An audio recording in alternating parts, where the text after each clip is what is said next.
Breakfast with Phil Upton. And as per usual, around this sort of time, on a Thursday morning, we check in with Stratford-upon-Avon movie critic James Luxford. Their good, bad and on-demand choices for your movie watching, either at cinemas across Coventry or Warwickshire or in the luxurious element of your own abode over the coming weekend. James, good morning. Good morning. I'm on mornings like this, I think of you in Stratford-upon-Avon with a vista there across the river Avon. What's it like there this morning? Go on, paint a picture for us. Absolutely beautiful, I think, over the Easter weekend. So I think anyone who lives in Stratford knows as soon as sort of the tourists and people coming for day trips return, you know summer's coming. And it's been very busy in town. It's been very lovely in town. Sun hitting the centre of town and, of course, the river. It just looks absolutely beautiful. Gorgeous stuff. Bancroft Gardens, always hugely populated. Have they started doing the performers? Have they sort of come out again now and doing the... yes, the singers and people giving monologues and things like that, and it's absolutely wonderful. Always a treat. Good to hear that, and good to have you on this morning. And your good selection, something that you recommend for us to be catching this weekend. My good in cinemas Friday is The Unbearable Weight of Massive Talent. It's a comedy where Nicolas Cage plays a fictional version of himself, roped in by the CIA to rescue a hostage from a drug lord. I think that's the actor Nick Cage. Nick Cage? I love you! Have you seen Cruise 2? I'm 44 years old. I've seen Face Off and Con Air. What do you guys want? We're with Central Intelligence. Do you know who you're spending time with? One of the most ruthless men on the face of this planet. I need you to help the U.S. government. Let's kill this. You're going to need to explain this to me, James, because I've seen the bus sides. And I thought it was a bit... Is it for those of us who remember being John Malkovich years ago? Mm-hmm. Is it like that, or have I got it completely wrong? Somewhat, yes. It's okay.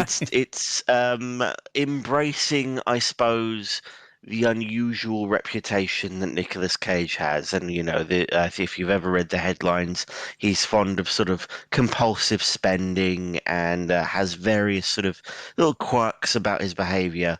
But this sort of pokes gentle fun at that. It's a little bit being John Malkovich, a bit more of a straightforward comedy than that. Just kind of poking fun at his reputation, celebrating his movies, what happens when someone who's famous for being an action star in movies is called upon to be an action star in real life. It's all very meta, but I thought it was brilliant, very self-referential, and with Nicolas Cage happy to poke fun at himself. It's an incredibly funny script, a different kind of movie, but one that I think anyone who enjoys the actor's work and kind of the whole myth of him will absolutely adore. I like that idea, the myth of Nicolas Cage. Right, good. So that is on at cinemas across Coventry and Warwickshire. You can see that from this weekend, and that is James's good selection. Here's the one to avoid then, the bad. The bad in cinemas now is Fantastic Beasts: The Secrets of Dumbledore, the third Fantastic Beasts film following the ongoing battle to stop the evil plans of the wizard Grindelwald. I'm sorry to disturb you, Albus, but I've just received troubling news. Tell me, what is it? It's Grindelwald.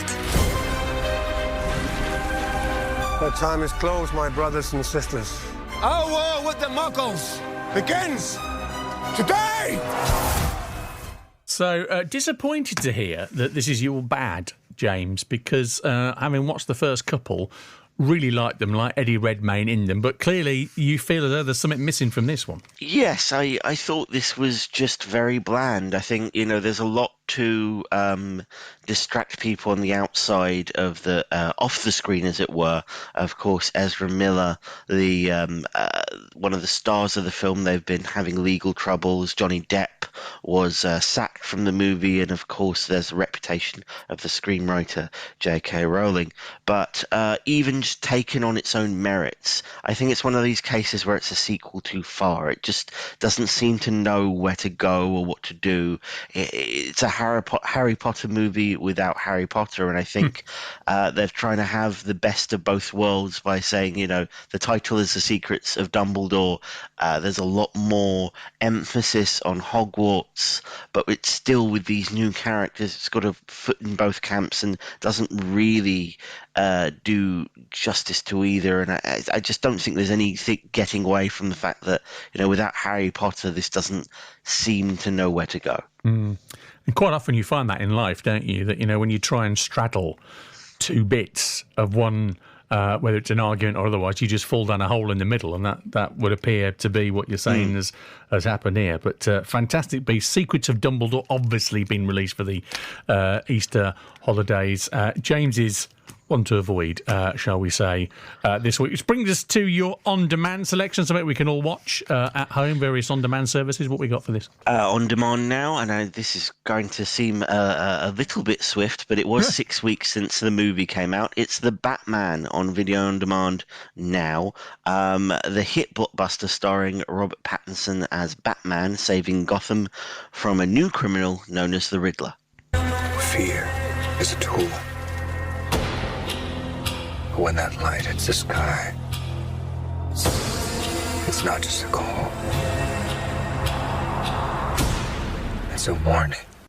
Barely seems like no time at all since you and I were talking about that coming out of the cinema, and us having both been to it and speaking about it on the air. What is it that means that they can turn this around so quickly and get this out on on-demand services for us? Well, it's a technical reason related to the pandemic. Now, traditionally, there was around a 90-day wait before a film could come out on VOD or DVD or Blu-ray or things like that.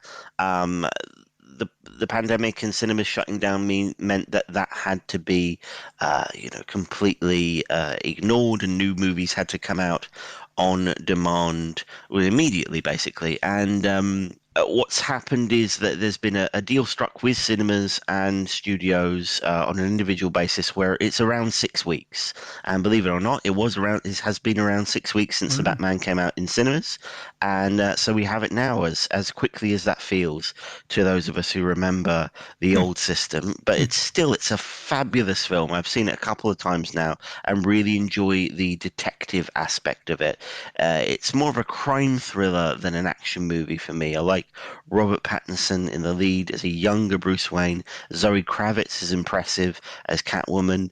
Andy Serkis as the butler Alfred is very impressive. It's definitely one to check out if you haven't seen it in the cinema already. Yeah, good. Lots more of the investigative side, isn't it? As you say, to this, and available for you in your on-demand services at home. The Batman out now. James, thanks so much as ever. Always grateful to you for making time for us on a Thursday morning, and speak again very soon indeed. Thanks so much. Thank you. James Luxford from Stratford-upon-Avon, our movie critic on CWR. Good, bad, on-demand picks every Thursday morning for you here on CWR. Just want to bring you up to date.